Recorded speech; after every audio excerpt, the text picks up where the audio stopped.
Good evening and welcome to Chicago Tonight. I'm Brandis Friedman. And I'm Paris Schutz. On the show tonight.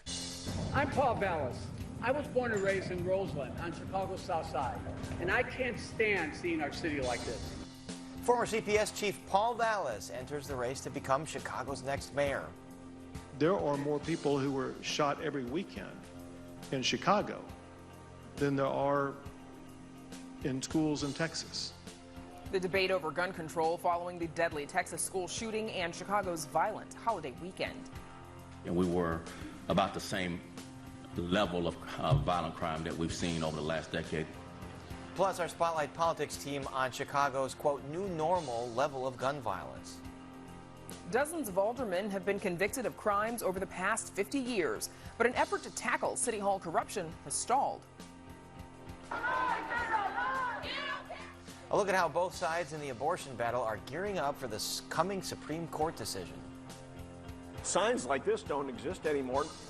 And how an Illinois auction house says it's helping preserve Chicago history, one neon light at a time. But first, some of today's top stories. Late word tonight that a Chicago police officer has been shot in Englewood. CPD spokesman Tom Ahern says the female officer was being transported to the University of Chicago Hospital in critical but stable condition. Superintendent David Brown, says the offenders were being stopped during a traffic stop and turned parallel to the police car and opened fire, striking the driver. Of course, this is a developing story. We'll have more on it as we learn it. The number of homicides in Chicago through the first 5 months of this year remain below the past 2 years. That's according to the Chicago Police Department. The news comes as this past Memorial Day weekend saw an increase in shootings from the last year. CPD data shows there have been 239 homicides and 971 shootings this year through the end of May. That's a nearly 8% decline compared to the same time in 2021 and a 1% drop from 2020. And citywide shootings are also down more than 15% over last year. Workers in Cook County making minimum wage will start getting a bigger paycheck next month. Starting July 1st, the minimum wage will increase to $13.35 for non-tipped workers and $7.40 for tipped employees. This applies to hourly, salaried, and tipped employees over the age of 18 working in the county. This as the state is on track to increase the minimum wage to $15 by 2025. Illinois' controversial parental notification law ends today. That means that doctors in Illinois may now perform abortions on minors without notifying the minors' parents. The Illinois General Assembly voted to repeal the 1995 law last fall. Emily Worth, staff attorney at the ACLU of Illinois, said in a statement that, quote, prior to today, pregnant young people could make any medical decision without barriers except abortion. Now, thankfully, they have the same right to make a confidential decision about their health care as everyone else. Meanwhile, Amy Gerke, executive director of Illinois Right to Life, said in a statement, quote, the repeal of parental notice of abortion tramples on the rights of parents to be involved in the health decisions of their young daughters. And of course, we'll have more on how a potential Supreme Court overturn of Roe versus Wade could impact abortion providers here in Illinois a bit later in the program. Up next, one-on-one with the latest candidate to enter the race for Chicago mayor. Stay with us. Chicago Tonight is made possible in part by Alexandra and John Nichols, the Jim and Kay Mabee family, the Polk Brothers Foundation, and the support of these donors.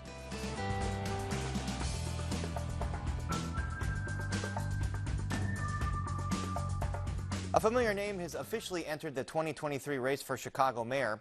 Paul Vallas ran in 2019, garnering a little more than 5% of the vote. He is the city's former budget director and Chicago Public Schools CEO under former Mayor Richard M. Daley. In recent years, he's been harshly critical of Mayor Lightfoot about the city's soaring violence rate, calling for more aggressive policing. He also was recently brought in by the Fraternal Order Police to help negotiate the new labor contract with the city. And joining us now is candidate for mayor of Chicago, Paul Vallas. Paul Vallas, welcome back to Chicago Tonight. As we mentioned, you ran for mayor in 2019, getting ninth place with about 5.4% of the vote. How do you think you can perform better this time? Well, if you recall, I think there were about, 15, 16 of us. So there was no one who performed in a stellar way. Well, first of all, every election is defined defined by its own set of issues. And I think the situation in Chicago is much more dire than it was 4 years ago. 4 years ago, crime wasn't front and center. We weren't in the middle of a crime epidemic that saw historic increases in violent crime and even petty crime and vandalism. I mean, there's just been a breakdown in law and order. 4 years ago, we did not have a school district that had gone through a strike and then 3 work stoppages. You know, it was a district that the union forced to shut down for 15 consecutive months. So clearly, these schools are in free fall. They've lost 25,000 students in the last 2 years alone. And 4 years ago, we weren't facing a situation where we've got a budget that is so structurally unbalanced that once the COVID money runs out, I mean, the city's going to be facing a serious financial cliff. Remember, despite $6 billion in COVID money, they've raised property taxes well over $500 million. Crime, education, finances, big pillars of the campaign this time around. So let's talk about crime. In your rollout video, you said Chicago is burning, quote unquote. Violent crime has been up nationwide since the pandemic. So what is it within the mayor's power do you believe that you can do to bring it down in Chicago? Well, first of all, violent crime has been up. It has been up definitely across the board. But I think Chicago has. I mean, when you look at the fact that the city has had 10% of the mass shootings across the, across the country, when you look at the fact that the murder rate is now at about 90% of what our peak murder rate was in the early 1990s, when you had the gang wars and the drug wars, compared to New York, where the murder rate is, I think, at about 35% of what it was, even less than what they were during their peak years when murder was at its height. Clearly, Chicago's problems, I think, are much greater. What can be done? The following. First of all, the police department is completely demoralized, and I think you have to take your initial steps have got to be to replace the leadership team. Brown is incompetent. The people, his team are simply incapable of developing the type of strategy and providing the type of leadership that can move the department forward. So I think it has to begin with leadership changes, promoting officers who have the reputation, have the skills, and have the support of the rank and file. That's first order business. Second is you've got to return to the concept of community policing, where you're forcing police resources down to the local beats, because we have many of the most violent districts in the city, and CWP Chicago has reported on this. You have districts that have been stripped of police officers. You don't have beat integrity. You don't have community policing as we know it. And third, you've got to restore proactive policing. And I'm not talking about stop and frisk. When you have 70% drop in arrests since 2019, despite historic increases, dramatic increases in crime across the city, the police are simply reluctant to be proactive. And then a lot of people have brought up that point, but at the same time, the department is in the middle of complying with this federally mandated consent decree to institute a lot of reforms here because the Justice Department had found it had engaged in unconstitutional policing. So as mayor, would you continue to uphold the police department's commitment to comply with that mandate? Absolutely, absolutely. First of all, 80 to 90% of the consent decree involves proper staffing, proper training, and redundant training, proper equipment, proper supervision. 80 to 90% of the consent decree are common sense things that should have been done. And had those things been done, there wouldn't have been a consent decree. The consent decree is not restraining proactive policing. Having, for example, the police prioritize chasing and accumulating and recording, positive community interactions, which incidentally, the Illinois State's Attorney heavily criticized, along with the consent decree monitors. I mean, talking about a diversion of... Well, they're saying that they don't really define what those really are very well. That's a good question. But you know what? At roll call, the 11th district, give me an example. The 11th district had 108 murders last year, which makes it probably the most violent district in America, if not on the planet. And yet, they were celebrated because they were among the top 3 districts with positive community interactions. You talk to any cop on the street, and he or she will tell you that the time that is spent, the attention that is diverted. You know, they've been pulling detectives who are not working murder cases to basically be dispatched in uniform to collect positive community interactions. So at the end of the day, there's been an effective use of resources. I'm sorry to cut you off there because we only have a limited amount of time, but I want to get to education because you've been an advocate for charter schools for most of your career. You're advocating for school choice for Chicago parents. And my question to you is, how would you do that as mayor, considering that in the next mayoral term there will be an elected school board, a.k.a. the mayor won't have any power over CPS anymore? Well, let me point out that the school district is, let me explain the rationale. The school district is in free fall. They've lost enrollment for 18 years. When I left, after 6 years of improved enrollment by about 40,000 students, they've lost 110,000. You're spending $28,000 a kid, despite the fact that they lost 28,000 students the last 2 years. People are exiting the district. People are looking for other educational alternatives. So unless you provide really high quality school choice, the city is going to continue to suffer. You're going to continue to have this massive exodus of the middle class. Only 16% of city residents today, according to this WBZ study that was done pre-COVID, are in fact middle class. And the biggest exodus the last 20 years has been Black families, overwhelmingly families with middle-income families with school-age children. So there's a massive, people are voting with their feet. The mayor's going to have a 2-year window to make what changes need to be made to establish a universal parental choice system, to empower the schools to be able to, through the local school councils, to be able to demand that their failing local school adopt a new, superior, better, and more effective school model. And the mayor's going to have 2 years to go in and to radically decentralize a school district whose massive bureaucracy gets all this tax money and then allocates only 60% of that money to the local schools for instruction. So you have an opportunity to do that for 2 years. So you have that 2-year window, but you mentioned the fact that there have been these labor issues with CTU and Mayor Lightfoot. CTU, without question, will be opposed to any of that. So how do you avoid more strikes and more labor strife and more stoppages and kids going to school? Well, you know, first of all, you have to be prepared. You know, look, if the mayor told the CTU when they basically shut down schools for 15 months, and incidentally, striking on COVID issues would have been illegal. If the mayor had simply said, if you strike, I'm going to abrogate the most expensive teacher contract in history, I think the union probably would have thought twice.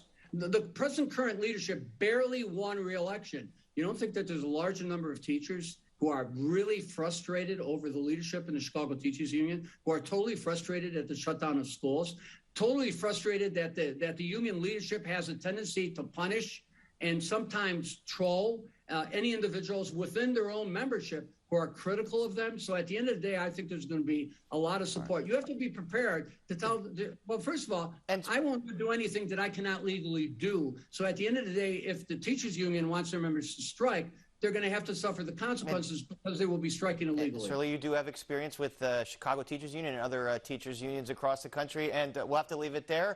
Paul Vallas, thank you so much for joining us. Thanks for having me.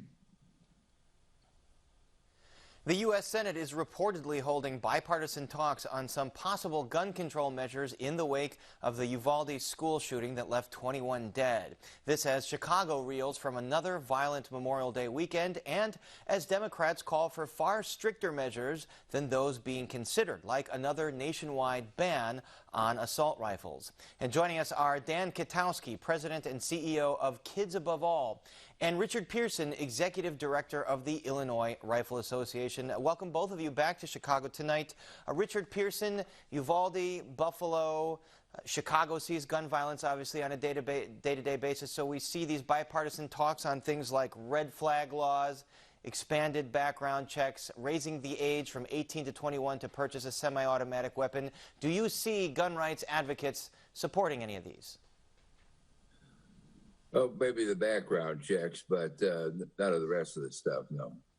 So you were saying in the Illinois State Rifle Association you wouldn't support things like red flag laws or raising the age from 18 to 21? Well, we have red flag laws already in Illinois. It's like any legislation.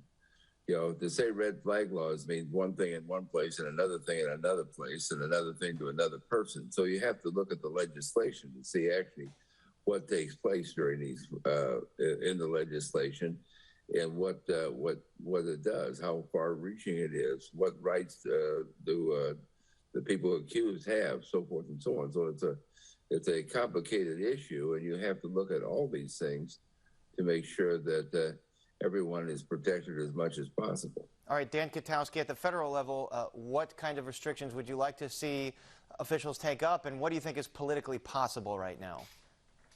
Well, I think we need to do whatever we can to place the safety, well-being, and education of all kids above everything else. Quite frankly, our children all throughout our country, in our city, in our state, and through other places in the U.S., they're being massacred. And they are very vulnerable because of the fact that we haven't taken the steps necessary to protect them from weapons of mass destruction, from military-style assault rifles and pistols. You know, we had a restriction on military-style assault rifles and pistols, and it worked. It made an impact. But the real consequence was after it sunsetted, the incredible number of mass shootings that we saw because of the access to high-capacity magazines, because you know, there are people out there who have guns that they look exactly like a military weapon.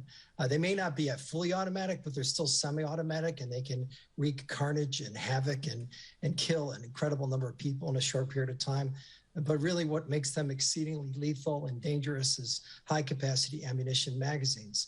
And the reality is when we crack down on that, when we focused on that nationally, it made a difference. And after the ban sunsetted, we saw a ballooning of the number of shootings that occurred in our country, and we've been seeing that. You know, I'm not here to really debate.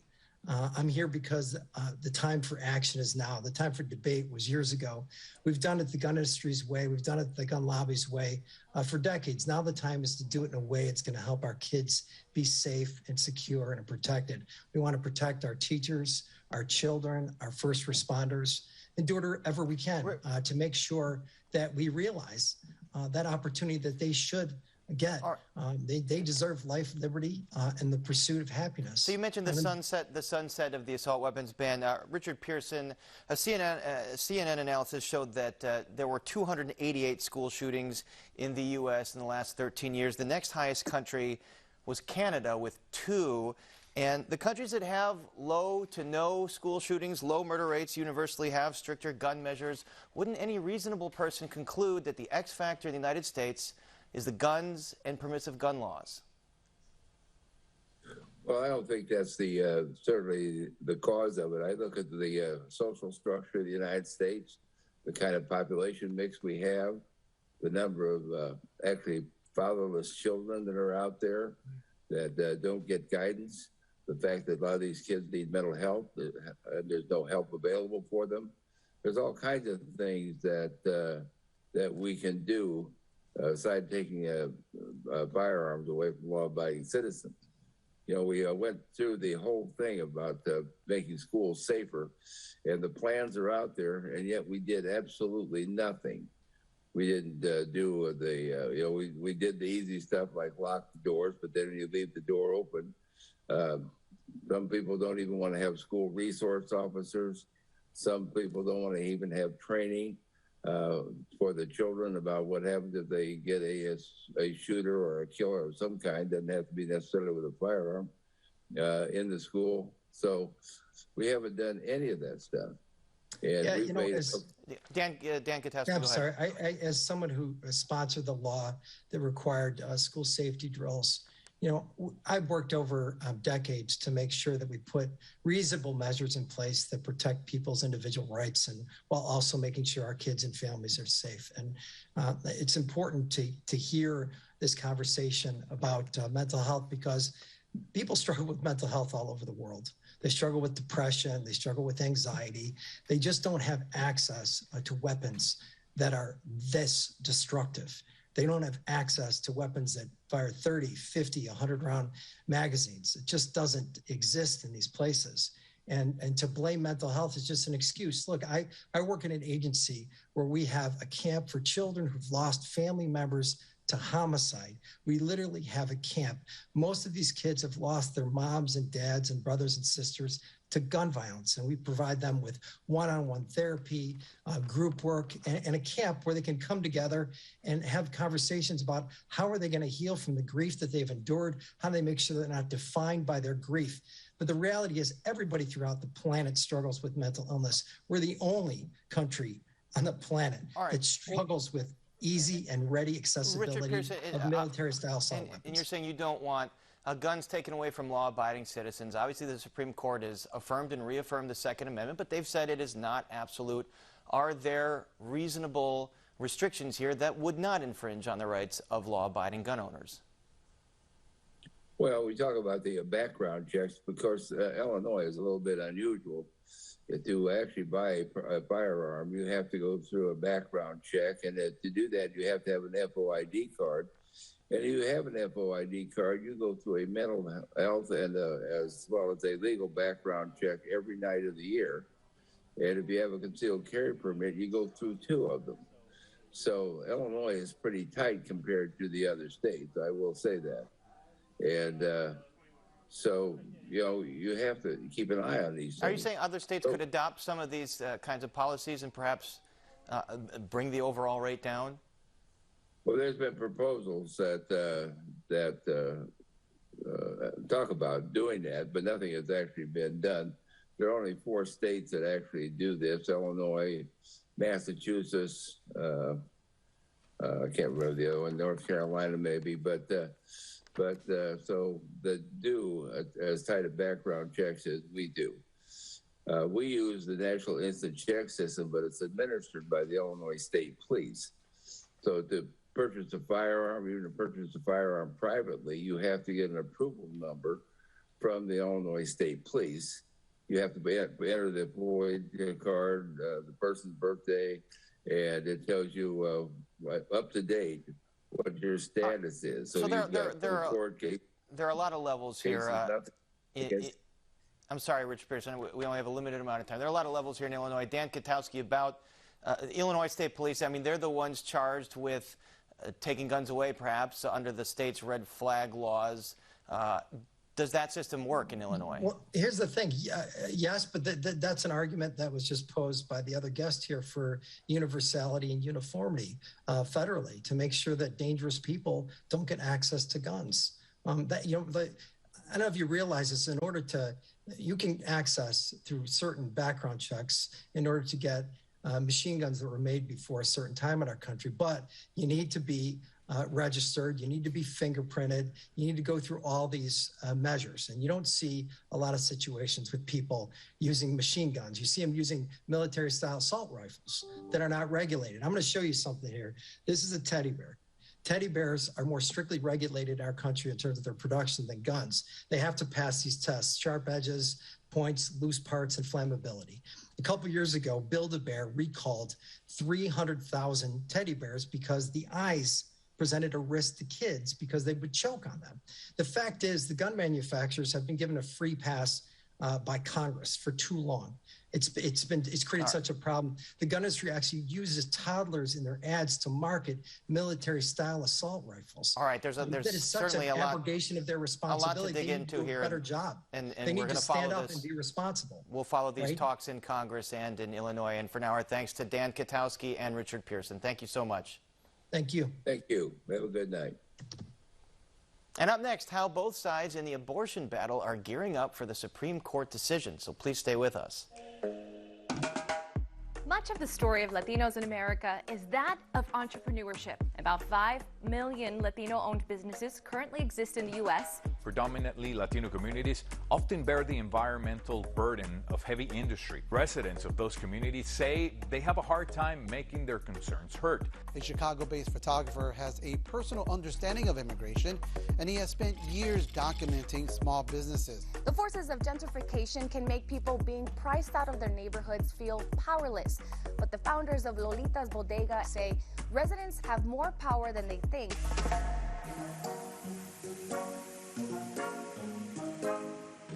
In the likely event that the Supreme Court overturns Roe v. Wade this month, Illinois will be an island, a destination spot. a state at the center of the firestorm over abortion rights. Carol Marine and students from DePaul University's Center for Journalism Integrity and Excellence spoke with abortion providers, patients, and anti-abortion activists about Illinois' status for those seeking abortions in a post-Roe world. Carol joins us now. Welcome back, Carol. Thank you so much, Brandis. We've seen this debate before. In the late 60s, when the Jane movement began in Chicago, secretly assisting in abortions when they were not legal. We've seen it in 1973 when Roe v. Wade was decided. And now we see it again in 2022. Every state surrounding Illinois has more restrictive abortion laws, including Missouri, where in 2020, a young woman named Maggie Olivia made a decision that took her across the Mississippi River. Right, I felt I had to leave the state of Missouri and go to Illinois to get an abortion.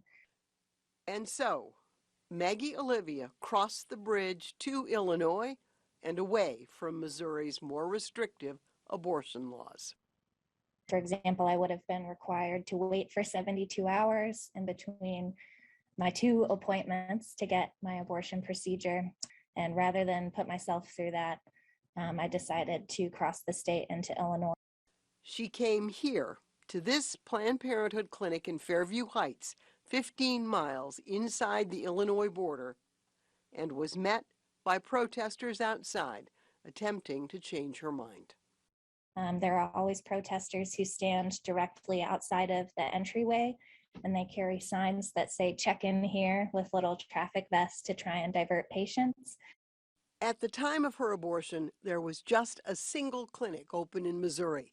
The state required a 72-hour waiting period and informed consent paperwork that she would have to read, review, and sign before the procedure. Some 300 miles away from the Fairview Heights Clinic, in a Chicago suburb, Adrienne Golden opens not only her arms, but her house as a way station for those seeking abortion.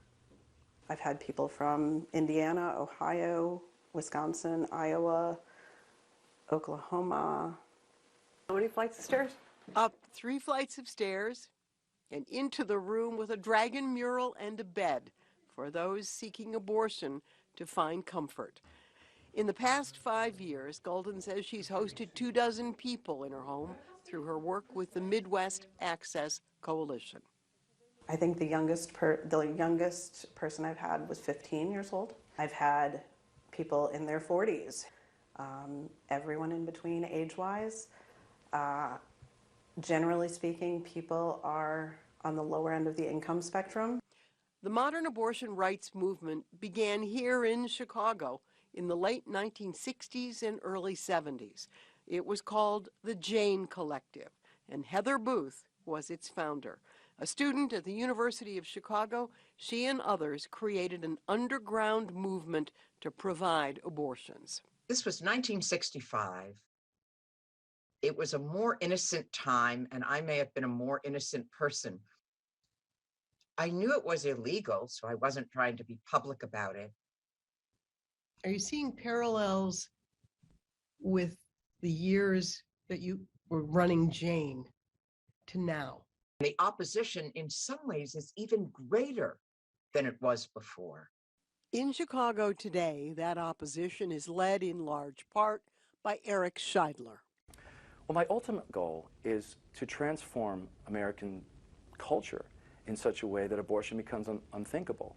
In the early 70s, as the landmark Supreme Court ruling Roe v. Wade made abortion legal, Eric Scheidler on the left was in the streets with his late father, Joe Scheidler, founder of the Pro-Life Action League. So I grew up with aborted baby pictures around, with eggs being thrown at the house, crank calls, sometimes going out to pickets and protests and things.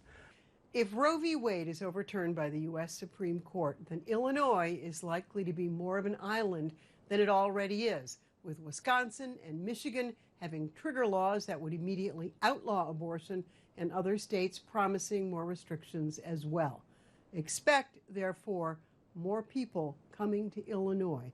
In 2020 alone, the state of Missouri had 6,500 of its residents cross the border to come here for abortions. It means that we could see between 20 and 30,000 additional patients each year for abortion care in the state of Illinois.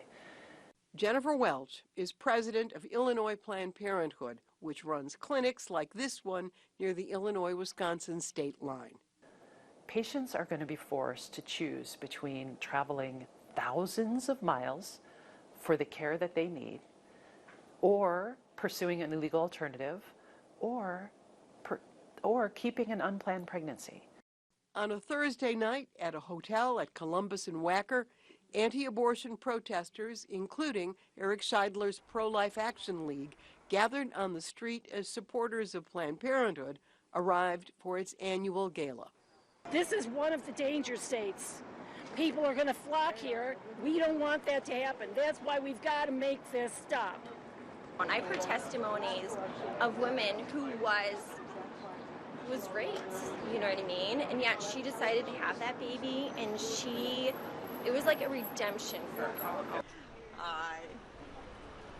In late May, Heather Booth returned to Chicago for a special showing of an HBO documentary on the Jane Collective. We were ordinary women trying to save women's lives, but we were criminals. We were felons. The timing of the film to be released this fall is no accident. Today, once again, the battle lines are clearly and intensely drawn. And in many ways, the old is now the new, with Eric Scheidler still on one side. If Roe v. Wade is overturned and as states nearby start to enact even greater restrictions on abortion, we're going to continue to see the out-of-state abortion rate especially climb and climb and climb in this state. I hope that this will be an awakening. And Heather Booth on the other. I'm still working for freedom, justice, and democracy. What people need to know is we've seen from the past that when we organize, we have changed this world. And if we organize now, we will change this world. A ruling could come from the U.S. Supreme Court anytime from now to the first week in July, Brandis. All eyes certainly on the Supreme Court for that one, Carol. And the woman that you introduced us to at the beginning of the story who crossed over into Illinois to have her abortion, what happened to her? Maggie Olivia still lives in Missouri. She works as an escort at the same clinic offering the same services that she sought when she had her abortion 2 years ago. And Carol, tell us a little bit about your students and their reporting process. What did they come away with in putting this story together? You know, we asked them that in class yesterday. They knew that this was a consequential ruling, is a consequential ruling. They know the significance of it, but they didn't know the history. They'd not known about the Jane Collective. They didn't know Eric Scheidler. They didn't know about the Pro-Life Action League. And so one of them said in class yesterday, it's the context that was so amazing and interesting and taught them a lot more. Wow. And they did a very good job, I think. They did, learning some journalism and clearly, like you said, some context and some history. Carol Maureen, thank you so much. And of course, thanks to Don Mosley and your DePaul students as well for this story. Our pleasure. Thank you. And now, Paris, we toss it back to you. Thanks, Brandis. And still to come on Chicago tonight, after decades of aldermen going to prison, an effort taking aim at City Hall corruption has stalled. We have details. And we were about the same level of violent crime that we've seen over the last decade. Our Spotlight Politics team on Chicago violence levels and how the gun debate is shaping the race for mayor and governor. And we get one last look at the neon sign that lit up Dinkle's Bakery, among other neon beauties, ahead of an auction this Friday. But first, some more of today's top stories. A Chicago police officer who was shot in Englewood is in critical but stable condition tonight. That's according to Superintendent David Brown. He says the incident happened after two officers attempted a traffic stop near 64th and Paulina. The suspects sped up, pulled up parallel to the officer's car, and opened fire, striking the officer who was the passenger in the police car.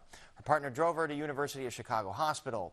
Meanwhile, witnesses say the suspects may have fled into a building near the crime scene, and police are still searching that area. This is a developing story, and we'll share updates as they come up. Today marks the first day of Pride Month. After 2 years of COVID bringing Chicago Pride Fest to a halt, many are coming back this year. The Pride Parade will be held in the North Halsted neighborhood on June 26th, and Pride Fest will be June 18th and 19th, featuring a variety of DJs, drag shows, and musicians. Mayor Lori Lightfoot spoke with a group of local LGBTQ journalists to kick off Pride Month. Lightfoot spoke about what the leaked Roe v. Wade draft might mean for the community, discrimination, and policing. Here she is responding to a question about unequal treatment from police towards transgender people. Challenges that I have heard from the trans community, particularly trans women, is when something bad happens, that the police don't take it seriously.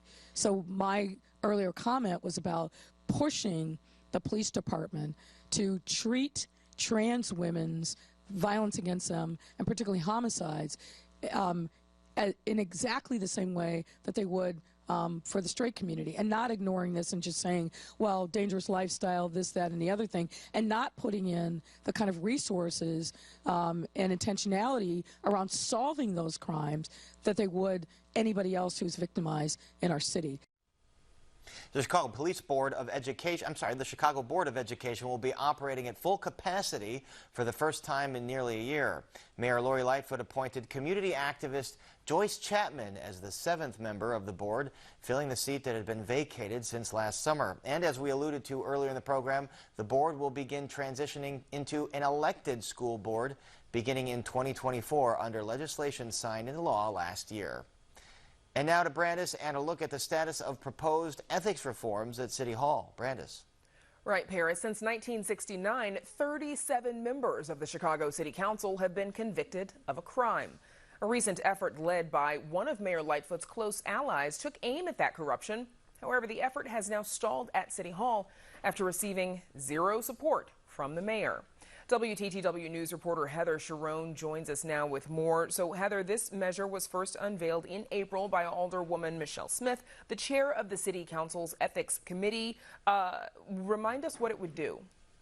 Well, this measure is really designed to fill the loopholes that exist in Chicago's governmental ethics code and to increase the fine for people found guilty of violating it from $5,000 to $20,000. It would also expand the number of companies that would be limited in the amount of campaign contributions they could give to city officials, to include contractors with sister agencies, including the Chicago Public Schools. Of course, there is no doubt Chicago has a significant legacy of public corruption, as we just mentioned. Why hasn't it gotten a hearing and a vote?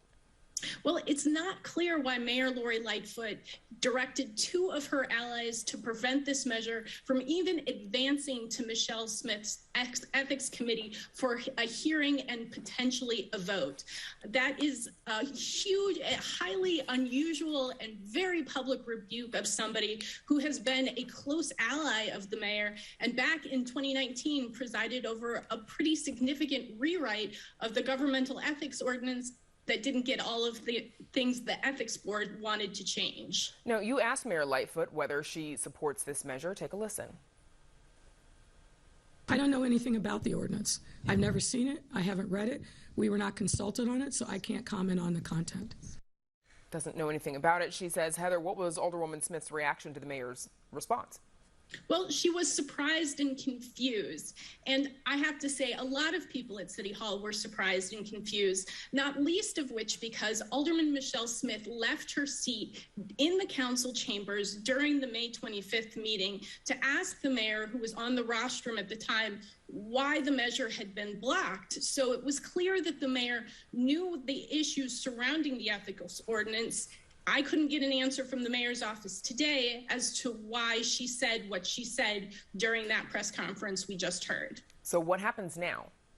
Well, Michelle Smith says she's not giving up. She is going to keep working with her colleagues to get a proposal that could win 26 votes. But it is another test and perhaps another indication that Chicago's not quite ready for reform. Which I feel like that's something that we say a lot here, Heather. That's where we'll have to leave this one. Viewers can find your full story on our website, WTTW.com/news. But of course, Heather, don't go anywhere. Because there is Spotlight coming up, another deadly Memorial Day weekend, weighing heavily in the races for governor and Chicago mayor. Violence and guns among the topics for our Spotlight politics team this week. Here to talk about that and more, Heather Sharon is back, guest panelist and Chicago Sun-Times reporter Tina Sfondelis, and of course Paris Schutz. Welcome, everybody.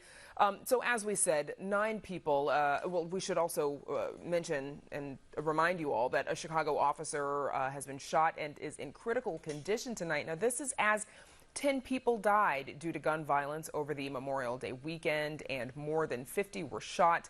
But Chicago's police superintendent tried to spin the numbers when asked about this being the most violent Memorial Day weekend in 5 years. Take a look. So just to put it in context, we looked at the last decade, Memorial Day weekends, and we were, so most of that decade, it was not under the global pandemic, and we were about the same level of violent crime that we've seen over the last decade. Paris, is this, the new normal? Are we supposed to expect this every Memorial Day weekend? Well, it certainly has been the normal for holiday summer weekends as far as I can remember for decades. I remember a 4th of July weekend several years ago where 14 were murdered due to gun violence. And it's also the normal, not the new normal, but the normal for the police superintendent to try and spin the numbers to assure Chicagoans that it's not really as bad as it seems. So this is something we've seen from police superintendents going back to being under Richard M. Daley. It's the new normal in the nation as well. We've got 3 now reported dead in that Tulsa mass shooting that happened within the last couple hours after, of course, Uvalde and Buffalo. And it's going to be the new normal of the campaign for mayor. This is going to be the major issue. We'll also see if this is a major issue in the midterms. Heather, remind us what Superintendent Brown told Chicagoans about his goal for gun violence reduction. Is he getting anywhere near it? No. So when he took office in April 2020, he put forward what he called a moonshot that would have Chicago record fewer than 300 murders every year. And that is just not going to happen this year. It did not happen last year. Through the end of May, there have already been 239 murders. And it was particularly striking to me that in 2020, when there was just about the same level of violence, Mayor Lightfoot called it a bloodbath and a fail on Superintendent Brown's part. We didn't hear that kind of rhetoric this week, and I think Paris is right when he says that we've sort of become used to this level of violence. Which is obviously unfortunate for us all. Tina, welcome to Spotlight. Now, Superintendent Brown, repeatedly touts that they're taking lots of guns off the street, but is that enough what they're doing, or is it just a drop in the bucket?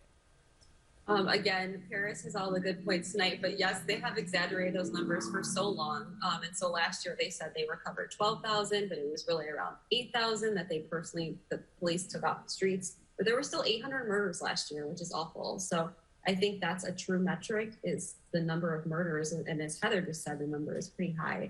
I also think it's just a way for CPD to show that their officers are doing some things. And I think it does quell some anxiety, like with the Millennium Park shooting a couple weekends ago. We had the number, hundreds or whatever, I don't remember the specific number, but we had the number of guns recovered in that park. So there was a little bit of maybe people who live around and people feeling a little bit safer. And I also think it's a way to demonstrate to the mayor's office that these police are actually doing something. Paris, you just named these other 3, tragic shootings, the one in Tulsa just a few hours ago, and obviously Buffalo and Uvalde. Would national gun legislation make a difference with the unending gun violence here? Don't we already have some of the toughest gun laws? No, I mean, I think that's a misnomer. Chicago has not had a handgun ban for many, many years after the Supreme Court ruled on that. There's concealed carry in Illinois. And let's consider a couple other statistics. 60% of the guns recovered in Chicago crime scenes come from out of state, the #1 state being Indiana, with very lax gun laws. And so 95%, according to the Tribune, of guns recovered were in the hands of someone that did not originally buy them. So that brings up the whole issue of gun running, gun trafficking. And so if there is legislation around universal background checks at gun shows for private sales, yes, that does actually directly address some of the issues that cause Chicago gun violence, that cause Chicago, the guns to get into the hands of folks that are not legally allowed to have them, and then they commit crimes. So it could make an impact, but obviously it's a huge, complex issue, and there would need to be a million different things to make a big impact. Heather, does it seem like the mayor is sticking with Superintendent Brown and still has, full faith in him? Yes, the two are really tied. He was really handpicked by her to lead the Chicago Police Department after the sort of, scandal-ridden tenure of former Superintendent Eddie Johnson. It's clear that she sees him as sort of the right person to lead the department at this time, but he is deeply unpopular with many of the rank-and-file officers and many alder people on the city council, and not to mention 2 of the 4 announced mayoral candidates have pledged to fire him as one of their first acts if elected. So the mayoral race, we know that it is taking shape even though the election isn't until February, but I think we all know it's going to sneak right up on us. Tina, we know that Paul Vallas is running again, saying that Chicago is, quote, in crisis, but he came in 9th place last time he ran, as Paris mentioned in his discussion with him earlier. What is his path to victory? Is it just that Lightfoot can't handle the violence crisis? I think this man has a lot of confidence. And we have seen that through all of his runs. Yes, I think he wants to be the pro-police candidate. He wants to cut spending. He's used some of the Republican rhetoric that I'm hearing in the Republican race for governor about handcuffing the police department. So hearing a lot of that, he has said that he has good polling. He claims that his polling is very good, which is what most candidates say. But Congressman Mike Quigley, who did not run, and Arne Duncan both claimed that they had good numbers too and decided not to. We're going to have to see how this takes shape, but he is trying to be this pro-police candidate, and I wouldn't be surprised if he did get perhaps the Fraternal Order of Police to endorse him. He showed up at their contract talks about 2 years ago. We knew this was coming. He'd been writing op-eds. We were just waiting for the day when Paul Vallas made his big return. And Tina, we also know state lawmaker Cam Buckner offering up his own anti-violence blueprint. Anything there we haven't seen before? Again, just drawing some parallels to the governor's race, I was impressed to actually see a plan. There's a lot of specifics in there. We haven't seen a lot of that. And he did email that out to supporters. I got that in an email this morning, just to a reporter, but it was, to his supporters. And so I was impressed at seeing the specifics so early on. I don't see anything super new. I do think a lot of the things that he's trying to do are things that people have been trying to improve upon, like community policing. There were some interesting things like an internet intelligence unit, which I'm positive that the feds and other entities have something similar. But like I said, I was impressed that the actual blueprint of the plans are out there already. So on the gubernatorial campaign trail, the Tribune, Heather, is reporting that Aurora Mayor Richard Irvin, gubernatorial candidate as well, of course, and 2 of his aides opened a business, then got a contract with the city of Aurora. What do we know about this? That's right. That contract was worth $15,000 to help the city handle COVID-19 data. And the Tribune reported that even though Richard Irvin was a part owner of this firm, he did not include it on the ethics forms that he was required to file when he announced his campaign for governor. And they cast it as one of a number of issues about ethics and transparency dogging Richard Irvin. And of course, Paris has done quite a bit of reporting on sort of the relationship between Irvin and his official duties as Aurora mayor and contributors in Aurora. That's right, Paris. This is not the first conflict of interest issue for him. What did you uncover?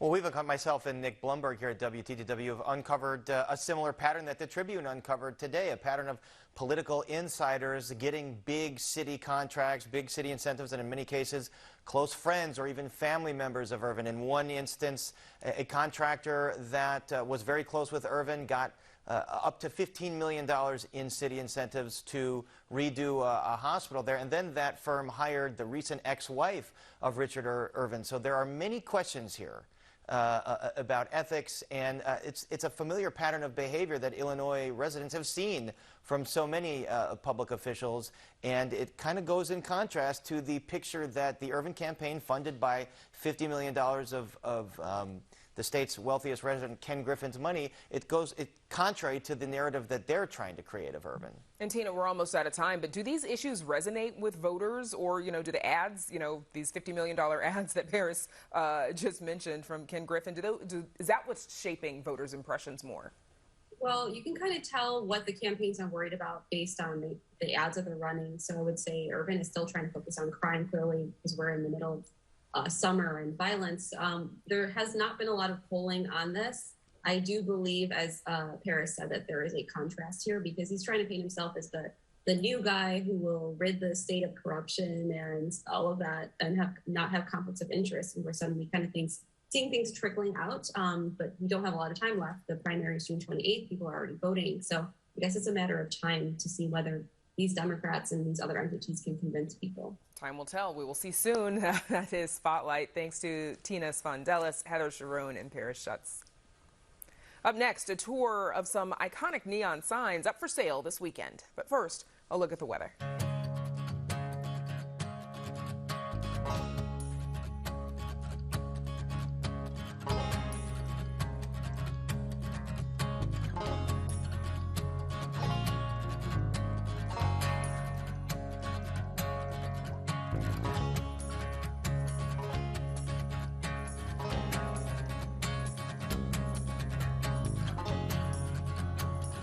Don't miss one of our stories. Get them all delivered to your desktop or mobile device with a subscription to the WTTW News Daily Briefing. Go to WTTW.com/dailybriefing and sign up. Signs once known for lighting up the night are now for sale at an Illinois auction house. Arts correspondent Angel Ito shares how some see the removal and restoration of these classic signs as preserving Chicago history for generations to come. It's an art form. I mean, signs like this don't exist anymore, nor will they, because technology has changed. Lighting up Donley's auction house this weekend will be several neon light signs that shine bright with Chicago history. The Dinkle sign is really the premier sign of all of them that we're selling. Dinkle's Bakery, has been here for 101 years, and we're going to be selling off that sign. But other neat signs in the Chicago area, the Hollywood Cleaner sign is really a well-known sign that wraps around the corner of the building, neat as can be. The Millshire Hotel is a huge sign that's an incredible piece.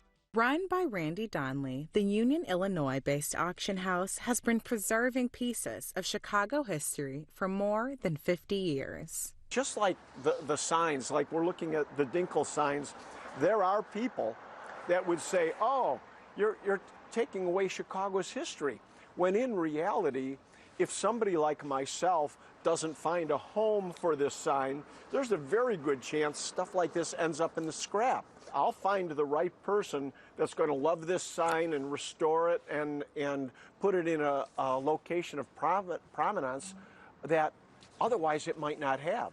So there's a lot to be said about what we do.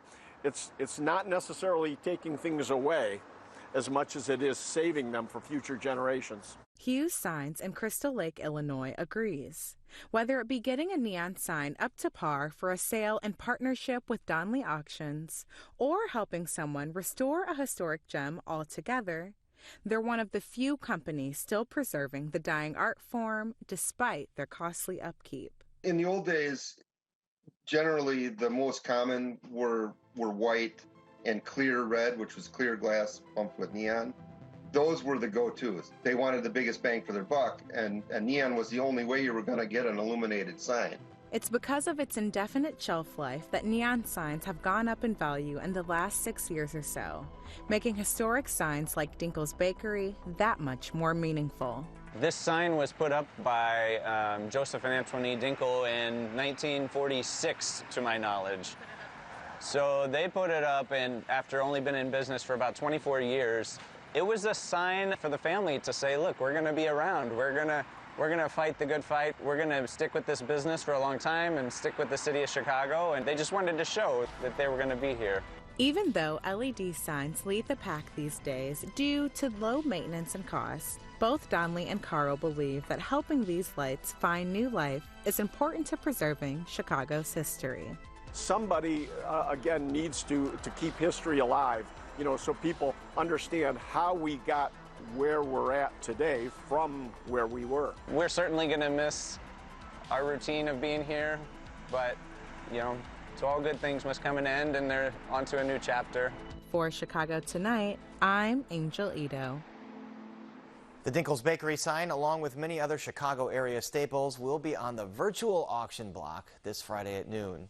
You can visit our website for more information. And we're back to wrap things up right after this. Chicago Tonight is made possible in part by Alexandra and John Nichols, the Jim and Kay Mabey family, the Polk Brothers Foundation, and the support of these donors.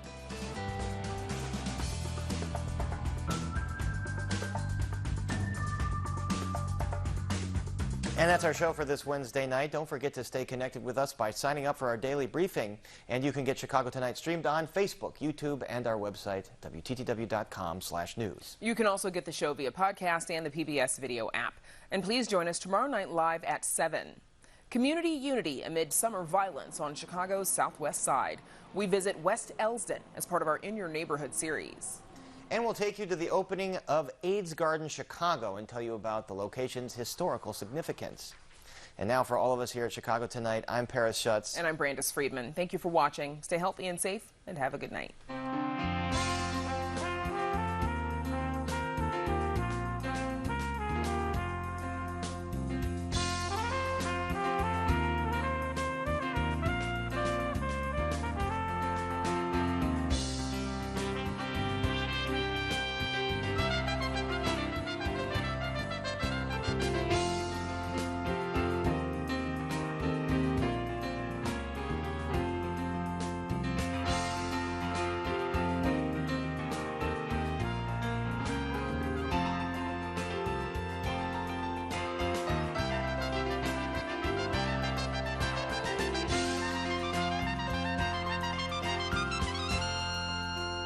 Closed captioning is made possible by Robert A. Clifford and Clifford Law Offices, a proud sponsor of diversity, equity, and inclusion-focused free continuing legal education for lawyers throughout the region.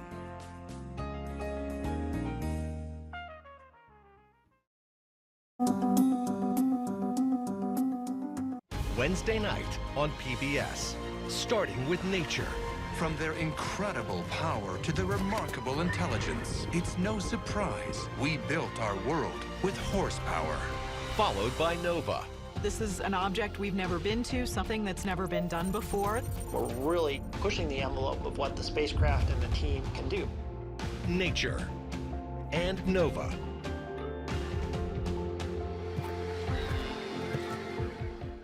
A disaster that brought Chicago to its knees. Everybody's on their own, and everybody's helpless. An immigrant who shouldered the blame. She was